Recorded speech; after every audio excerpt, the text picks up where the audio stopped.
Pemirsa, satu korban tewas saat perayaan malam pergantian tahun di Mengui, Badung. Penebasan terjadi saat pelaku pesta miras bersama korban yang tidak lain adalah sepupunya. Selain itu, ibu kandungnya juga turut menjadi korban tebasan sejam pelaku. Tersangka Gusti Ngurah Yoga Adiputra langsung menjalani pemeriksaan unit reskrim Polsek Mengui usai diserahkan oleh keluarganya pasca melakukan penganiayaan yang mengakibatkan saudara sepupunya Gusti Agung Alit Mahaputra, 29 tahun, tewas akibat luka tusuk senjata tajam. Tidak hanya itu, ibu kandung pelaku juga mengalami luka di tangan kiri akibat tebasan pelaku saat mencegahnya melakukan penganiayaan. Kapolsek Mengui, Kompol IGD Eka Putra Astawa menuturkan, peristiwa terjadi saat korban tengah menggelar pesta miras saat perayaan pergantian tahun.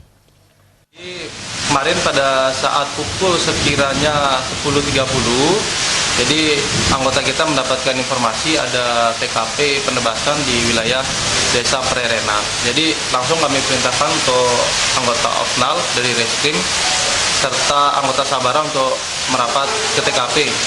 Jadi pada saat di TKP ternyata korban sudah dibawa ke rumah sakit oleh keluarga, sementara pelaku langsung kita amankan di rumahnya. Demikian.